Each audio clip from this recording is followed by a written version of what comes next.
Okay, so here we are, sunny South Florida. We have a 63-foot Viking motor yacht, and it's got a pair of 8V92 Detroit diesel mechanicals, and we're going to do some preventive maintenance. We're going to clean some heat exchangers and some coolers. We're going to find out why that's an important thing to do. So come on, let's go. All right, here we are, Detroit diesel, two-stroke, 8V92. 8V92, 6V92, 71 series, all basically the same. We're going to go over some basic maintenance items. They run forever. These engines will continue to run and run and run and run, but you got to do some things to take care of them. Cooling system maintenance. We're going to go through that really quick today. First thing we always want to do, raw water pump right here. Got your bolts on the cover, come off. There's a gasket in there, your rubber impeller. People change those yearly. If you don't change it, at least check it every year. Your raw water comes in from the bottom of the boat, sometimes through a strainer, sometimes on a strainer on the bottom of the boat. There's a screen that has to be maintained and cleaned. Inside the boat, there's a strainer right inside here underneath this cover. Raw water comes in, it goes into this cooler here. Some people neglect this cooler. This cooler is very important. It's important to the performance of this engine, and I'll tell you why. A lot of guys have intercooled engines, they clean their intercoolers, and they say, yippee, I'm getting power, got rid of my black smoke. What cools the air going in the engine? This guy right here, not just the aftercooler. This is what cools the water that goes to the aftercooler. It's a boost cooler. This has to be maintained. Okay, so this has got to come off, and up in front of this boost cooler, on the front portion of it right here, quarter of it, you got a fuel cooler. That's important, to keep your fuel cool. That's got to be cleaned as well. Very important to this engine. Very important, because not only that, it cools fuel going back to the fuel tank, and you want your fuel going back to the tank cool. It's going to prevent algae, prevent performance issues. Okay, so we got our heat exchanger, Viking, and this is where your heat exchanger core goes in. This is the inlet side, comes off the cooler. Raw water goes in through the heat exchanger. Some guys run barnacle buster through their raw water systems thinking they clean their heat exchangers. They've only cleaned half of it. It's not a complete job. You got to clean the fresh water side of the heat exchanger. So this heat exchanger core has got to come out. This cover has to come off. And on the other side, which is right here on this engine, we can see this is the gland side. This is the seal side. There's seals and glands right inside this cover. We don't have to take the big cover off. We have to take the small cover off. That's going to come off. We're going to show you what that looks like with the cover off. Okay, we're going to get going on that, and then we're going to show you what it looks like. Covers off. All right, so we got our covers off our heat exchanger. This is the outlet side. This is the side that has your rubber seals, and they sit over the heat exchanger core. Behind the seal is a steel ring. Behind that steel ring is another seal. And on both upper and lower cores, these are two cores that are together. And on the inlet side of the heat exchanger, I'm going to show you what that looks like. Here we have the inlet side with the cover off. And you can see right there, that's salt. Salt buildup from when the boat just sits at the dock here in the off position, the engine's not running, and your salt lays at that level of the heat exchanger. That core looks pretty clean on the raw water side. He's got sea strainers on this boat, along with the boost cooler underneath the manifold right there that would prevent larger objects getting in the heat exchanger. The big thing about this whole video is cleaning the freshwater side also on the heat exchanger. More notes is the draining of the coolant. We always drain the coolant from the oil cooler. On the bottom of the oil cooler on the right side of the engine, there's a 1/4-inch pipe plug on the in the cooler itself, and that's where we drain the coolant. It's the lowest part of the engine. Back up here, I want to show you, always important when you're taking off the covers on the heat exchanger, and this is why you maintain your heat exchanger. This is why you take the heat exchanger core out periodically to clean it.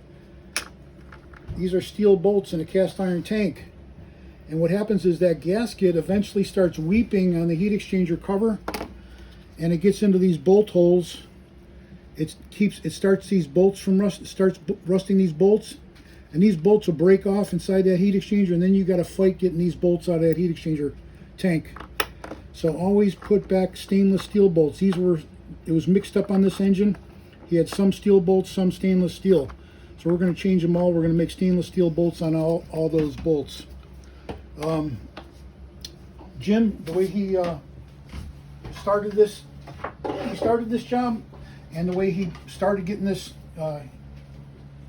heat exchanger out, is he just took a screwdriver and he went right in here between the heat exchanger.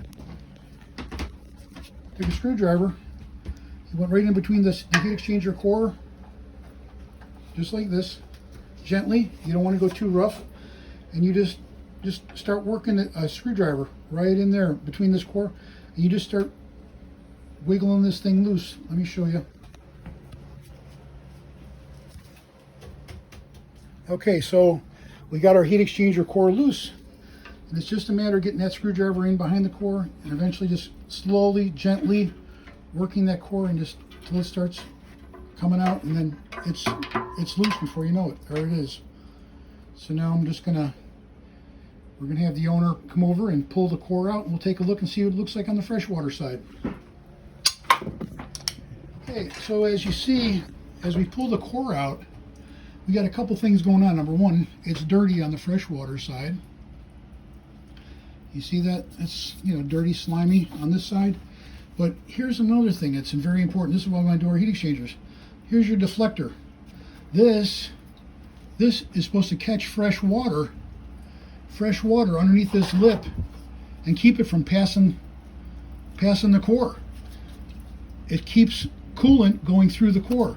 If this is bent down flat like it is, you got coolant that's just going right around the core and it's not going through the core. So this is another reason why you want to have your heat exchangers and pull them out periodically. This has to be bent up to prevent, and I'll show you when we put this thing back together, you got to bend those way up, and that keeps coolant going through the core rather than around the core to make sure you're 100% proficient with your heat exchanger. These deflectors, they were bent down flat. These have to be out. These have to be bent out like this before you put this core back in. This prevents coolant from passing the core. It keeps the coolant from going up and around the core. It keeps the coolant going through the core. So here we are, we're going to get that metal ring out, that called a gland, and we're going to get that out. You just get your screwdriver in behind it, work it out, and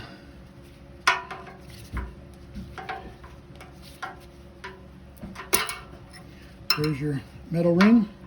There's your inner seal, and those get replaced with when you do your heat exchanger as well.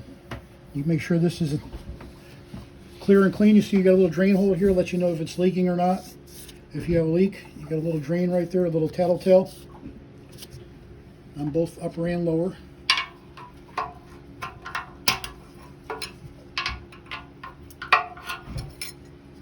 There's one up here. So, and they look pretty clean, really. They're in good shape.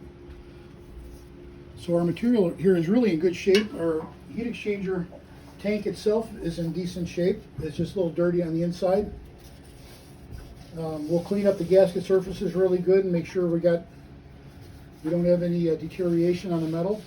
Again, as you can see on this outer plate, which is the inlet of the heat exchanger, you got here's your gasket.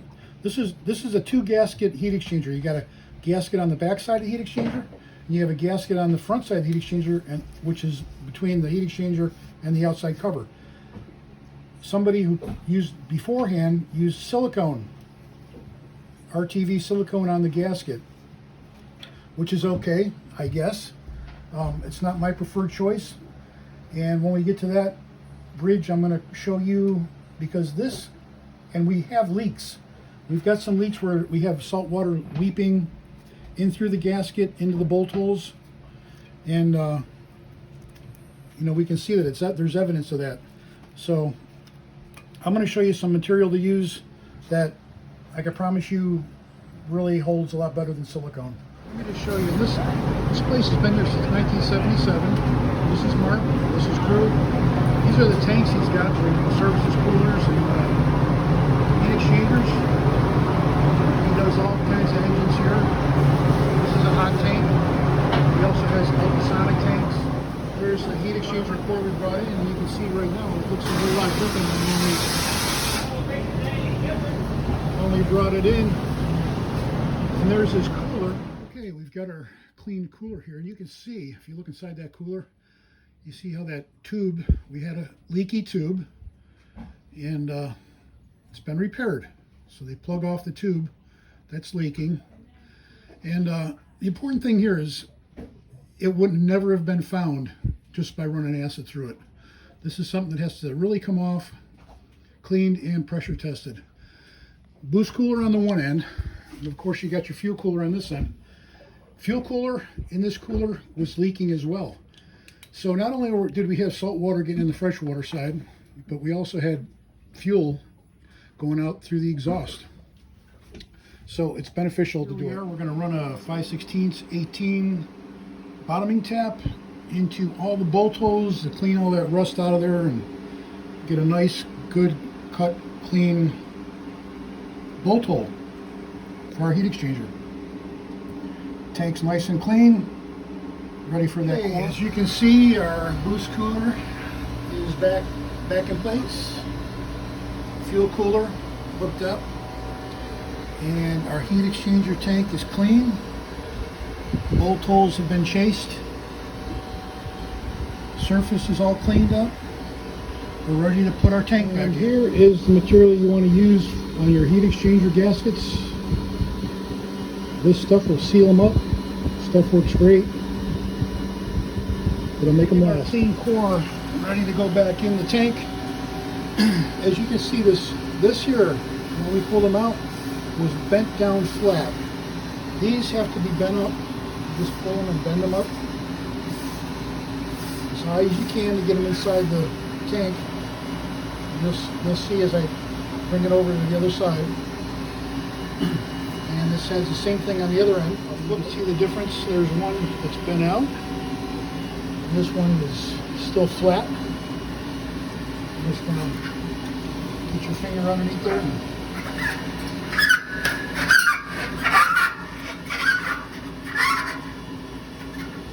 Bend them out.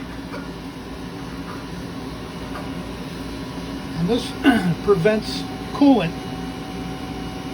from going around the core. When it's in the tank, it forces coolant to go through the core. See here, we've applied a thin coat of film, the sealant on the tank. Got some guide studs there to help us along, keep the gasket straight, keep the cooler core straight when we go in. Now we're applying another thin coat to the outside of this gasket. Okay, here's our core going back in the tank. It's on the guide studs. Got our gasket sealant on there. We got our flaps bent up, touching the top and the bottom of the tank as we're sliding it in. And I'll show you this side. There's our core getting ready to come up to our O-ring surfaces. Okay, our core is pushed in. You can see this side.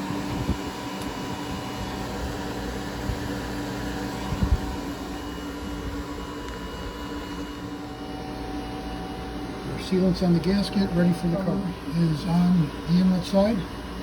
Those clamps still have to be tightened up and adjusted. Bolts are just snubbed up. I mean, not really even tightened at all, snubbed. But we're going to put the other side together of the tank. We're going to put the seals and the glands on this side. Okay, so our O-rings and glands, we've greased them up. We've used Sil-Glide.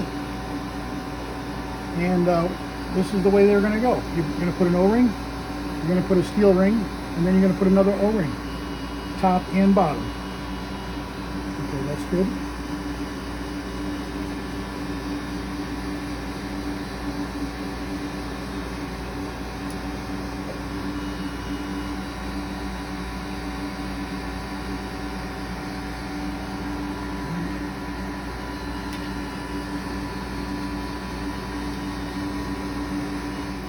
Okay, so we're back filled up with water. We're going to do an engine flush, pressure test and everything, making sure we're good and tight, no loose ends. We got a pump. We got a pump hooked up to the bottom of the oil cooler. That's where we're going to pump out. So we're going to start it up. We're going to run it. And we're going to flush some fresh water through it before we put our coolant in. Before we start our job, let's take a review of what we're going to do here. Number one, this is what we want to do. You want to make sure your seacocks are closed. We don't want to sink the boat while we're doing our heat exchanger cleaning. 2, close your fuel valves. Shut your main valve or close your valves at your rate core. Make sure your fuel's shut off because we're going to take off the fuel cooler. Okay, we're going to disconnect. We're going to open up the fuel system. Number 3, we're going to drain the cooling system. The lowest spot on the engine, as we showed in the video, is your oil cooler. Bottom of the oil cooler is a 1/4-inch pipe plug. Should be a drain there. Could just be a plug. Either way, that's the lowest part. You also have exhaust manifolds can be drained, and you can also drain your boost cooler. Drain the raw water side. Somewhere along the line, you got to drain the water that's in the raw water system of the heat exchanger and the piping. That could be at a cooler, wherever you want. I just want to help you avoid getting salt water in your boat in the engine room. Verify your raw water is off. Once you open up your raw water system, make sure you don't have something like a shaft seal hose that's connected somewhere and that could be draining back into the boat. Or if your raw water outlet hose, you want to keep that up high when you disconnect it. You don't want to have it lower than where raw water could possibly come in from your exhaust, okay? So just things to be wary of when you take your heat exchanger off, things you got to look for. Number 6, remove your heat exchanger core and your coolers. Now's the time to check the impeller if you haven't done so already. Pop the cover off your raw water pump, take a look at your impeller. A lot of guys change them after a year, whether you need it or not. It's a good thing to do. It's part of your maintenance. Okay, well, have fun. Thanks for watching. Like my video. Thank you.